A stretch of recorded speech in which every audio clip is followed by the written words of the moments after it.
You know what I mean? Really. How many of you have enough faith that you would actually even do it? You wouldn't. You'd be like, I'm going to like be retard.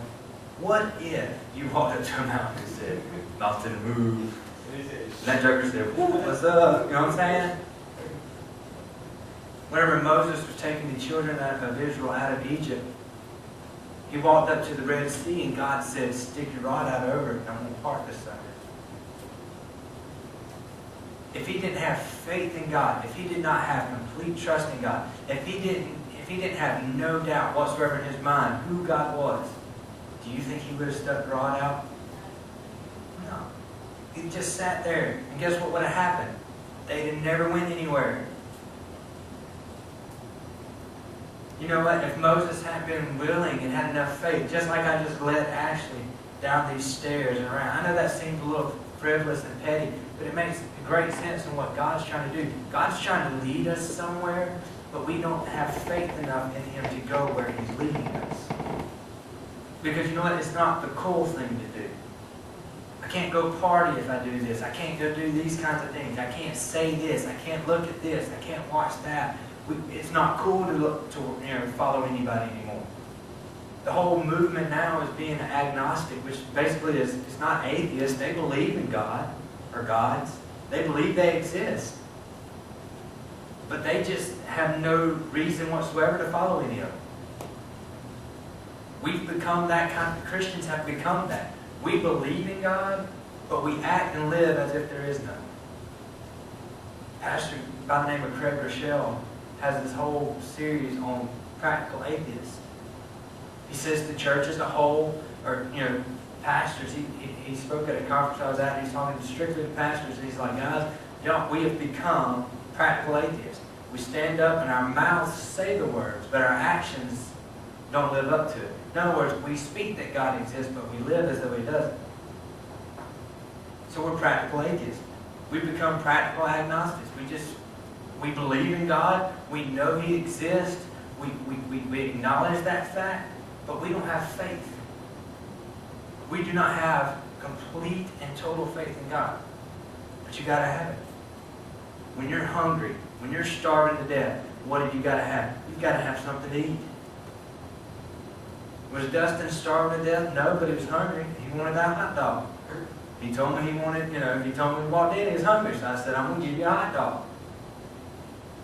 God's saying, you know what? If you want me, I got everything you need.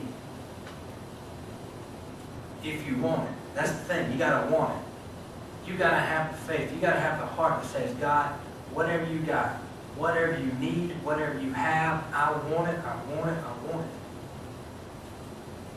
There's two things that faith brings. It brings life and it brings death. If you're hungry enough that you want something, you say, God, I need you. He's going to feed you. Which brings what? Life. How many of you know if you go long enough without food, guess what happens? You die. You go long enough without faith. If you try to live a life of acknowledging that God exists but not really having faith in Him, it's the same as just being a sinner, just an outright sinner. It says without faith it is impossible to please God. You want to know why? Because Jesus said it in Matthew 21:21. He said, have faith and do not doubt. Do not doubt. Don't ever doubt God. The thing that's awesome to me, though, is that we have opportunity as Christians to believe in something that our world does not believe in. I mean, has that ever really entered your mind that we have the opportunity to worship a God that far exceeds the concepts of some of the smartest people in this world? I mean, they can tell you how to do anything you want to know. They'll tell you how to fly spaceships. They'll tell you about what color the Martians are. I mean, they know what the dirt up there is made of. I mean, they can tell you what every little molecule in the dirt is and all that stuff. And they think it all just happened. How stupid can you be? They're like, we can't really figure out the first 3 seconds. Dude. I mean, really. You're so smart, but you can't figure out 3 seconds. 3 seconds. See, that's, put on a second here. Let's see how long that is. That is 1, 2, 3. They cannot figure out that time span. 3 seconds. And they're like, well, you believe in a man who doesn't exist. Prove it. Here's the thing. They have more faith in proving you wrong than we have in proving God right. Because we've done away with faith. I mean, really, when are the only times you call out to God? When you hit your finger? You stub your toe on his monitor because stupid youth pastor run you into it? You know, your parents tick you off and we start screaming God, Jesus, and everything, and that's the only time we acknowledge that He exists? Like He's really involved in the situation? So, I mean, come on. God. You know, every time I hit my thumb, I mean, I'm like, you know, God didn't have nothing to do with that. That was my own stupidity. It's not like you were sitting there saying, please, son, hit your finger. I mean, I've lost more thumbnails than I can count. Just rear back. Just, you know, God didn't have nothing to do with that. What God does have something to do with is my life. See, I had to come to a point in my life where I had to say, God, I'm going to give my complete trust to you. I can't do it on my own. I don't want to do it on my own. I've got to have help. So all of my trust went into God. And once I'd done that, I could close my eyes and allow God to lead and direct me through my life because, you know what? I had faith in it. Do I feel like my journey's over? No. I walk with my eyes closed with God every day because God is directing my life. If I don't allow Him to, then I don't really have faith. I don't really believe it. I really don't believe in Him. If I don't live my life with convictions, you know, I'm not a big, you know, Buddhist, secular music. I mean, I just love God. Talk about Boy George. You know what I'm saying? But, man, that Mr. Pitts, anything's good.